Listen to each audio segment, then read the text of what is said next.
choose to not be first? Do we do enough? Well, I never shut up about it. It must have been about 16, 17. We nicked their guilt rings. Right, the bouncer's guilt ring. This is no good for me. That's the reality. If you want the honest truth, and I see it every day.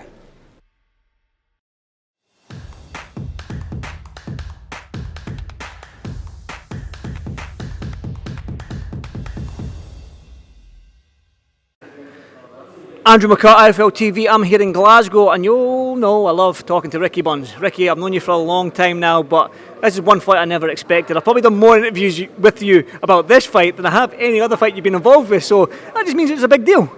I know, I drove a couple of weeks away now. Training that's been going well, but see when it gets to this point, I just want to go and go on with it now, honestly. Like I said, training's going well, weight's coming off nicely. And like I said, I've been hearing the show's selling well, so I'm looking forward to getting out there and putting on a good show. I'm hearing it's selling well, and it's good that BBC Scotland's picked up as well, so that's a major coup for Ian to get that over the line. But back to you, you said you're just ready to fight. Like I said, you've done numerous interviews with you, Ricky, and it seems like when it comes to that fight week, this is unusual, we're 2 weeks out from when you do a press conference, but every sort of fight week it comes to the press conference, you're like, I'm ready to go now, I'm ready to go, I can fight now. And it's been like every interview I've did with you. So you've always wanted to fight, you love fighting. How difficult is the decision going to be when you finally hang up them gloves? How hard is that going to be? Is that going to be the hardest thing ever you've done in your boxing career? No, honestly, as much as I've said, right, obviously in my head and in my family's head, and like I said before, my missus, she was not happy when I said I was doing this one. But in my head, like I've said, one more fight in Glasgow and I could walk away from boxing, head held high, everything I've done, do you know what I mean? I've had a great career. But I just think it is, see when you see boxers retire and they always want to, they wait maybe a year or two and then they end up coming back for just that one, and I've always said I would want boxing out my system, like totally, before I ever retired. But like I said, after this fight, we'll see how we go. I will not mention boxing, but what I said to my missus was, you never know when that phone might go. Well, that is very true. Just got to get a new number, Ricky, that's it. Just get a new phone number and everything's done. But you're not going to be leaving boxing completely. I mean, you've got Charlie Doig and Tyler Jolly on the card as well, two outstanding Scottish amateurs. One was a Commonwealth bronze medalist in Tyler Jolly.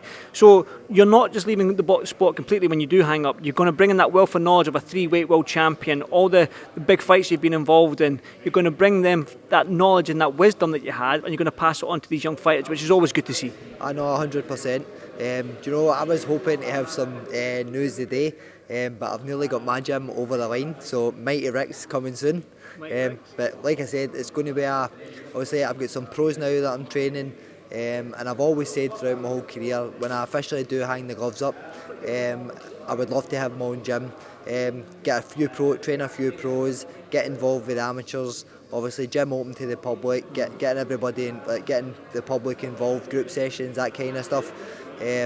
So fingers crossed we get some news about that next week. But I'm getting the ball rolling for when I do officially retire. That's it. And like I said, you've got all that wealth of knowledge in Scottish boxing to pass on that. But like I say, Willie Limond, I just spoke to him there. He's been training like a dog. You've seen his Instagram. He's fit, he's ready, and he always says to me, he seems to be, I'm going to turn up, I'm going to be fit, and I'm going to be ready for battle. So you have brought that out with Willie, and I asked him again, and he said that, listen, the way I'm feeling right now, I've never felt like this in my career in terms of his training, his preparation and all this sort of stuff. So it took somebody like Ricky Buns in Glasgow to bring that out of him. So that being said, what Willie Limond are you expecting? Are you expecting that tough, rugged Willie Limond to show up on 1st of September? I know, like I said, our training's been going well and we're expecting a hard fight. All our prep's been going good. Difference with me and Willie is I don't need to do camps. So like I said, I've not boxed in 18 months, through lockdown. I was inactive for 2 years with that as well. So one fight in nearly 4 years I've had. But saying that, I've kept myself in the gym constantly. Obviously with the pros and that I'm training, I've been helping them out with sparring and stuff like that. Even when I didn't have this date, I was still helping them out. So I've always kept myself in shape. I always say if you're not getting fights coming up, always fit for 6. I'm confident to get out here and doing a job. And Willie knows he's in for a hard fight. But like I said, I'm confident of the outcome, what the outcome's going to be.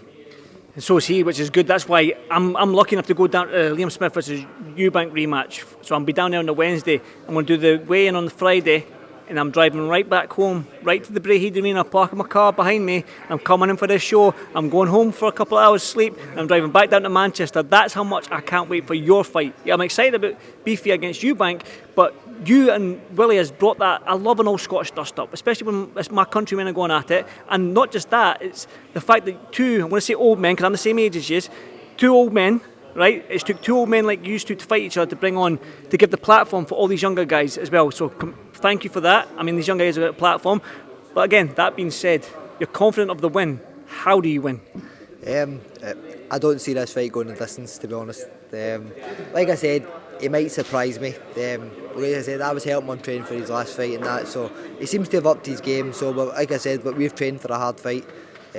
Scheduled for 12, but if it goes 12 rounds, I'll be surprised.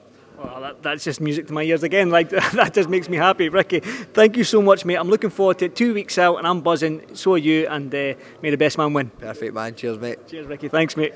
Choose to not be first. Do we do enough? Well, I never shut up about it. It must have been about 16, 17. We nicked their guilt rings. Right, the bouncer's guilt ring. This is no good for me. That's the reality. If you want the honest truth, and I see it every day,